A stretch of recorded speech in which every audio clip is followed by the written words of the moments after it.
Hello there, I am the Storyteller, and welcome to my channel.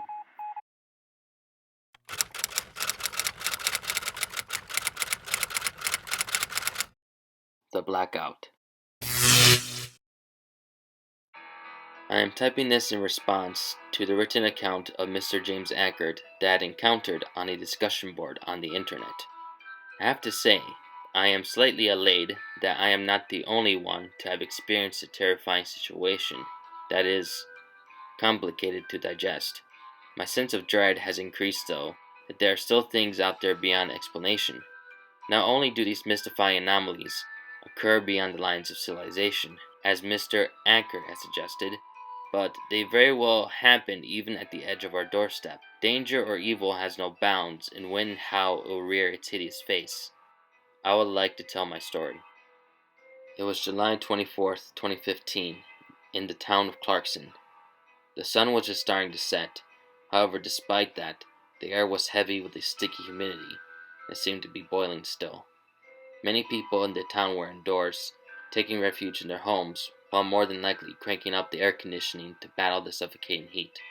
I was driving on my way home from work, with the windows rolled down because my AC broke, and hoped at least the movement of the air would help me cool off. Rather, instead, it just made me more miserable and irritated. I had a lousy day at work by being blamed for an accident that I did not do in the store, and being chewed out by the boss, afterward being subsequently fired on the spot. I then made a right turn to enter the neighborhood that I lived in. I continued for a bit more until I pulled into the driveway of my house. Once pulled into the garage, I rolled up the windows, turned off the car, and trudged my way to the door to enter my home. I opened the door, stepping inside the kitchen, greeted by the cool air which refreshed me. I then shut the door and bumbled over into the living room. I took a seat on my couch. Then took a deep breath and just sat there for a bit, trying to relax from the events of the day. I then went about the time in the evening, first taking a shower, then afterward eating some leftover Chinese food which I had in the fridge from yesterday. Lastly, I plopped back on the couch to watch a movie. I figured that I would take the rest of the week to relax and begin job searching. I was about midway through the film that when suddenly everything turned off, from the TV and to the lights in the other rooms. I sighed and thought there was something wrong with the circuit box. Once my eyes adjusted to the darkness, I got up then proceeded to go find the flashlight that I kept in a kitchen drawer. Once in my hand, I flicked it on and made my way to the basement door. I then went downstairs to find the circuit box and checked it. There was nothing wrong with what I could tell, and I even changed the breakers with new ones, yet nothing worked. Perplexed, I came back upstairs and decided to look out my living room window to see if the streetlights were off, in case if it was a blackout. Sure enough, the streetlights were out, including all the other nearby houses. The only lights were probably just the illumination of flashlights I saw flickering and waving around in the dark homes. Great, I mumbled to myself. Can things get any worse? At that moment, my cell phone buzzed to life with an emergency system alert that made me jump a little. I quickly pulled out my phone to see the message. It was read as, "This is a message for the following counties of Upton, Fremont, and Leland. There has been a power outage, and power will be back on tomorrow morning at 8 a.m. Please, we recommend all residents to stay indoors and make sure your homes are secure. Whatever alternative light sources you have, keep them on hand in your home during the night. Close all curtains and windows. Also, whatever noises you hear, we repeat, do not venture outside." What the heck? I thought. The last half didn't make any sense. What are they not telling us? With that, not wanting to be caught off guard, I proceeded to double check all the locks and windows of my home. I only had my flashlight, so there was nothing else for me to do. I then decided to stay up and watch videos on my cell phone. In the meantime, it was about 10 p.m. did I suddenly hear a frantic banging on my front door. As I got up, I could hear the shrill screams of a woman saying, "Help me! Please, let me in!" I quickly ran to the window of the living room to check outside who it was. I shined my light on the front porch. I could see the woman raising her hand up to shield her eyes from the sudden light, I gasped. Her plaid button-up shirt and denim jeans were cut and ripped with crimson blood sticking to her body. Her long brown hair was a tangled mess, along with being covered with debris like grass and dirt.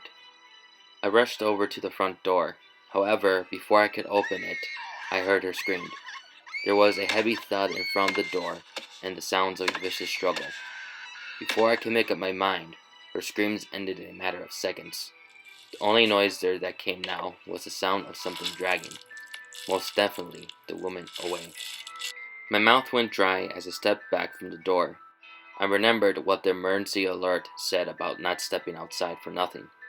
I then heard a bang on top of the roof. The footsteps were light, although I could still hear the sounds of claws clicking on the roof. It sounded like it was crawling on all fours. It then stopped. Afterward, there was a soft thump outside, coming from the front, and followed by the galloping sound of something running away. I quickly went into the kitchen and grabbed the largest knife I owned, just in case if I had to fight. I then turned off my flashlight when I then cautiously peeked past the curtains through the kitchen window. I wanted to see if I could catch a glimpse of whatever it was that was just on my roof. Despite it being a relatively cloudless night and a half moon present, my eyes strained to see any specific details. I could gather general outlines of the neighborhood houses and the street. However, there were still great splotches of shadows created by the houses, trees, and other objects. Whatever it had been, it was out of sight. I stepped away from the curtain when I received a call on my phone. It was from my friend Alan, who lives 3 houses down from me. I took it out and answered. "Hi, Al." "Hey, Ben. Didn't you hear a woman screaming?" he asked. "Yeah," I answered. "Do you know anything about it?" "No," I lied, because I was afraid if I told him, he probably would have thought that I was pulling his leg. "Ben, are you okay? You sound shaken," he questioned further. No, just a bit freaked out from the screaming woman," I answered him. "Hey, I don't want to sound strange or anything," Alan said, "but have you heard any other noises?" "Noises?" I asked. "Yeah," he replied. "Not only did the screaming woman wake up my family and I, but I thought I heard something outside." Alan's voice then went silent. "What?" I said. "What the heck is that?" he said to himself. Then there was a breaking sound of a window. "Ah!" I heard Alan shout. "Ruth! Quick, get the kids out of here! Ben, help!" I held my phone in horrified shock as I heard on the other end the hissing and snarling of something attacking Alan and his family. I stood there frozen for a moment. Then before I knew it, I quickly ended the call and bolted for my front door. I swung it open, not bothering to close it. I then slipped and fell forward on my small wooden porch. I quickly got up, glad that I didn't stab myself or lost my flashlight. I glanced at what made me trip. A chill went down my spine when I realized it was a pool of blood.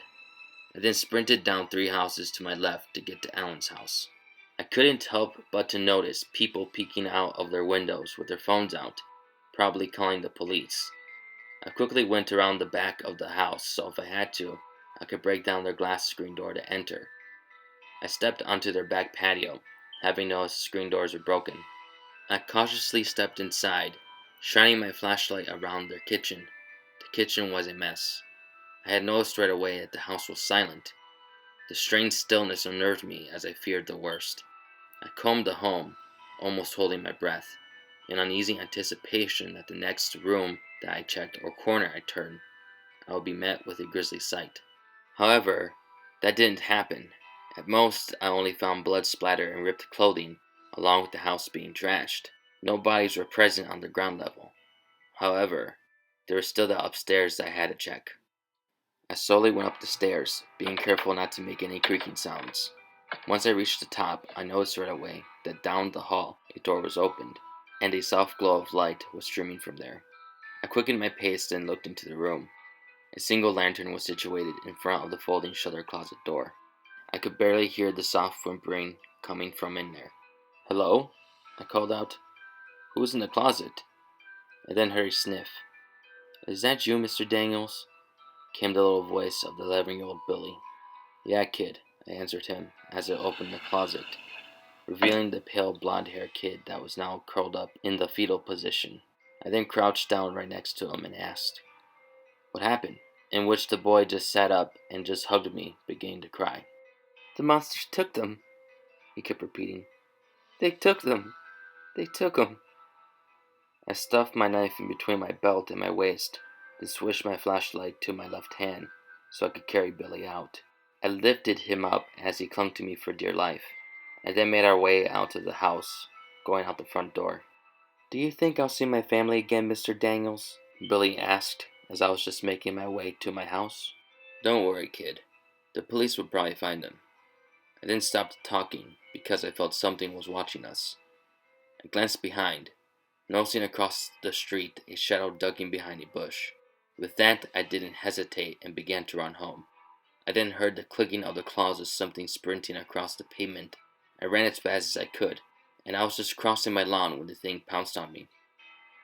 Billy, the thing, and I tumbled to the ground as Billy then screamed. I hastily pushed Billy away from me as I wrestled with the creature. I could feel sharp claws cutting at my back, chest, and arms. The thing, from what I could tell, had pale gray skin that felt slimy to the touch, along with a putrid smell like none I smelt before. "Billy, run!" I shouted as I then felt a sharp hit to the side of my head. At that moment, I really thought that I was dying as my vision blackened. The last thing I saw was a pair of beady, white, luminous eyes staring down at me. It was for some time that I was unconscious, until I woke up to the ringing of my cell phone. Before I even opened my eyes, I was punched in the face by the reeking stench of decay and damp earth. I opened my eyes, but I was in complete pitch darkness. It was then, when I attempted to move my limbs, when I realized my hands and feet were bound. I panicked, and squirmed fiercely to reach my phone in my pocket. It took a bit, but I managed to bring it out of my pocket. The blue light of the screen illuminated enough for me to see vines wrapped around my wrists. I quickly shut the alarm off, fearing I might draw attention. I then took a look at the time with my phone. It was 7:30 a.m., which was meant for me to get up to go to work. I also looked at the battery level of my phone. It was 10%, which meant if I were to use it as a light source, I would have to use it sparingly. By the blue screen of my phone, I checked to see if I still had the knife on me. I was glad to find that the knife I had was on me. I quickly made use of it to cut myself free from the restraints. Once done, I turned on the flashlight app from my phone to get a better grasp of my surroundings. My blood ran cold as I finally realized that I wasn't the only one down there in this large earthen cavern. All around me there were bodies of many people. They were all tied up like me, but all piled on each other in small groups. The reason why I didn't notice right away was that I was placed off to the side of the cavern by myself. I quickly looked around and even checked some if they were alive. Unfortunately, from what I could tell on initial inspection, they were cold and stiff. They were probably all dead as far as I knew. I even found the corpses of Alan, along with his wife, Ruth, his two daughters, Allison and Megan, even Billy, the only boy. At that moment, I felt I was about to lose my grip on my sanity. I had collapsed on my knees, not only in sadness, but a sense of defeated anguish. How trivially bad the day started out, and now my friend and his family had been killed by these things. Also, no matter having tried to keep Billy safe, he was now dead. A cruel irony of him wanting to be with his family again. I then heard a hiss behind me. I got up and turned, shining my light at the creature that sat on top of a pile of bodies. It angrily growled as it jumped away from the light and tried to flank me on my right. I shined the light again at it while I leveled my knife to fight it. I had no plans to die in this forsaken place of death, not without going down without a fight. It then hissed as it jumped back. It was then I noticed that it seemed as if it was sensitive to light. Its skin seemed to boil like you would see in those films about vampires when they got exposed to the sun. It then clicked in my head that there was still a slight glimmer of hope for me to get out of here. The sun should be shining right now, and if I could get out of this hellish place, I might just have a chance to get out of this alive. It then made a great leap over my head and landed behind me, in which I turned around wildly, slashing my knife at it. I had cut it across its face, stunning it. My light further burned its skin too. It screeched, then turned and ran away from me. I didn't stick around any longer. I clumsily ran around the cavern, looking for an exit. I found a tunnel and took it, hoping it was the right way. because it probably would not take long for the creature to call his other buddies to help him out, which I had no hopes of fighting off a whole group of those things. I ran haphazardly through the labyrinth of tunnels. There were even some moments I had to crawl in smaller passages. Despite that, I kept going as fast as I could, because I began to hear a pack of them hot on my heels. It was when I made one turn. I saw the light at the end of the tunnel. My heart leapt for joy as I ran to it. However, the tunnel was starting to shrink, and I was slowly forced to pace myself at a crawl. Just as I was about to crawl out into the morning light, across the threshold of the tunnel entrance, one of those things grabbed my left leg, tearing at my calf muscle. I cried out in pain as I turned to use my right foot to kick it in the face. It quickly jumped on my back, then began to viciously stab at me with its claws on my right side. I threw my phone forward out of the tunnel, and with my knife I stabbed into the ground to get leverage. I had to pull myself out with every ounce of strength. I propelled myself forward out into the sunlight, just barely escaping the other clawed hands of those creatures. I then pulled my knife out of the ground and turned it on the creature that was fighting me. Its skin was now smoking and burning. It was also screaming in pain. I then wrestled it to the ground, getting myself in a dominant position to keep it from escaping to its own safety of its dark tunnel.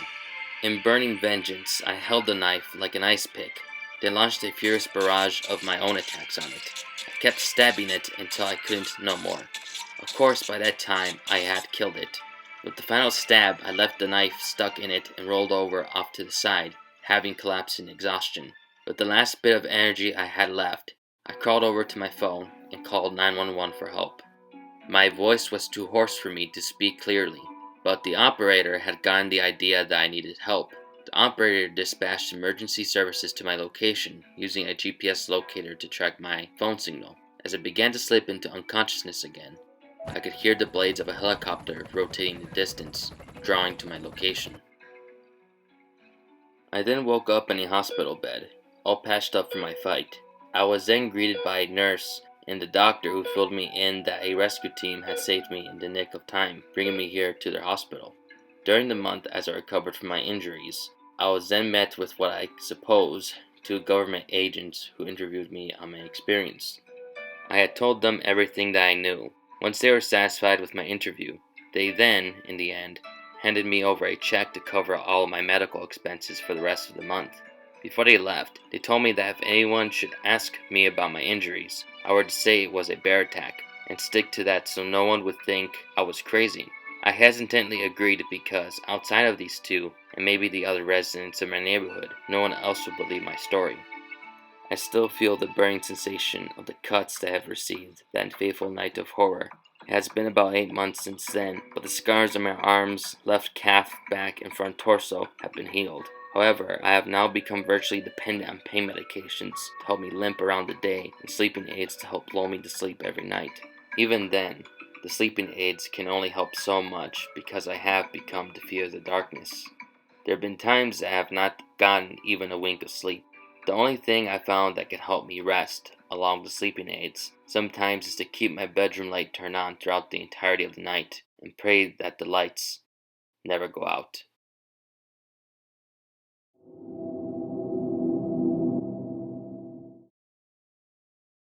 Thank you for watching. This has been The Storyteller. Please like, comment, share, and subscribe.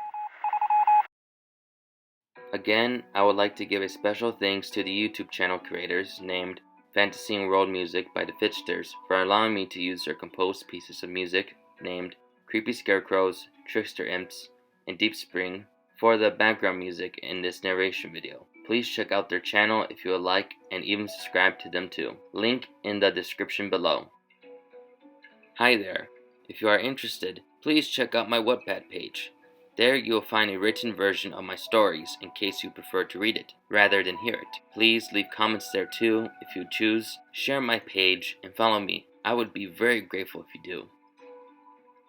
I also have a Buy Me a Coffee page, so if you would like, you can support me by buying me a cup of tea. Any little support means a whole lot to me, because that means I can pursue what I love to do, which is to make and tell stories.